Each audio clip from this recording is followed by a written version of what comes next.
ആകർഷണം, വശ്യം അങ്ങനെയുള്ള ക്രിയകൾ എത്രത്തോളം ഉപകാരപ്പെടും? അത് ഒരു ഉപകാരം എന്ന് പറഞ്ഞാൽ ഉപകാരം തന്നെയാണ് അതുകൊണ്ടുണ്ടാകുക. അത് ആകർഷണത്തിന് ഒരുപാട് കാര്യങ്ങളുണ്ട്, അതിന് മന്ത്രങ്ങളുണ്ട്. അതിപ്പോൾ മേഡം ഉദ്ദേശിക്കുന്നത് പല രീതിയിൽ ആകർഷണമാണ്. ഒരാകർഷണമല്ല, അതായത് ഒരു ജോലിക്കുള്ളൊരു ആകർഷണം വേറെയാണ്, ഒരു കച്ചവടത്തിനുള്ള ആകർഷണം വേറെയാണ്, ഒരു ഭാര്യ ഭർത്തൃ ബന്ധത്തിൻ്റെ ആകർഷണം വേറെയാണ്. ഇതിലൊക്കെ വിഭിന്നമായ മന്ത്രങ്ങളാണ്. അപ്പോൾ അത് നമ്മൾ മന്ത്രം മാത്രം പോരാ, അതിന് ചില ക്രിയകളുണ്ട്, മരുന്നുകളുണ്ട്, അങ്ങനെ എല്ലാം കൂടി കൂട്ടിയിട്ടാണ് അത് ചെയ്യുക. അത് ശരിക്കും ഗുണം ചെയ്യുമോ? 100% ഗുണം ചെയ്യും. പക്ഷേ എന്താ തരാറ് വെച്ചാൽ നമ്മളത് ഇവർ അത് ചെയ്തു കഴിഞ്ഞാൽ, ഇപ്പോൾ നമ്മൾ ആകർഷിക്കുന്ന വരെ ഉണ്ടാവുള്ളൂ. അത് കഴിഞ്ഞാൽ പിന്നെ ഇത് കഴിഞ്ഞു. ഞാൻ പറഞ്ഞ മനസ്സിലായോ?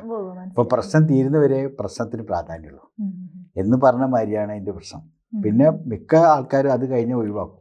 ഇപ്പം നമ്മൾ എൻ്റെ അടുത്ത് ഒരാൾ വന്നിരുന്നു, സ്ഥിരമായിട്ട് അയാൾ ജോലി പോകുമ്പോൾ അയാൾ മേലുദ്യോഗസ്ഥ അയാളെ ചീത്ത പറയുന്നു, വല്ലാണ്ട് എപ്പോഴും അയാൾ ഇങ്ങനെ ഇറിറ്റ് ചെയ്തു. അപ്പോൾ അതൊരു വിഷയം ഉണ്ടായിരുന്നു. അപ്പോൾ അയാൾക്ക് അതേമാതിരി തന്നെ ഒരു ആകർഷണം വശ്യം ചെയ്തു കൊടുത്തപ്പം ഒരു തമ്മിൽ നന്നായി. അങ്ങനെയൊക്കെ ഒരു വിഷയമുണ്ട് സംഗതി. അതിപ്പോൾ അതും ഇതുപോലെ ഈ ഒരു കാലാവധി ഉണ്ട് അല്ലേ? അല്ല, അങ്ങനെയല്ല. കാലാവധി എന്ന് പറഞ്ഞാൽ അത് നമ്മൾ വീണ്ടും അത് പുതുക്കണം എന്നാ പറയാ. കാരണം വെച്ചാൽ ഇതിൽ മരുന്നുകൾ കുറച്ച് ടൈം വരെ നിൽക്കുന്നുള്ളൂ. ജ്യോതിഷമോ വാസ്തുവോ പൂജയോ നിങ്ങൾക്ക് ആവശ്യമുണ്ടോ? താഴെ കാണുന്ന നമ്പറിൽ വാട്സപ്പ് ചെയ്യൂ. നിങ്ങൾ ചെയ്യേണ്ടത് ഇത്രമാത്രം: താഴെ കാണുന്ന നമ്പർ നിങ്ങളുടെ മൊബൈലിൽ സേവ് ചെയ്യൂ. അതിനുശേഷം ഞങ്ങളുടെ നമ്പറിലേക്ക് വാട്സപ്പിലേക്ക് ഹായ് അയയ്ക്കൂ. ജ്യോതിഷ സംബന്ധമായ എല്ലാ ആവശ്യങ്ങൾക്കും ABC മലയാളം നിങ്ങളോടൊപ്പമുണ്ട്. സമ്പൂർണ്ണ ജാതകം, സാധാരണ ജാതകമല്ല, സമ്പൂർണ്ണ ജാതകം.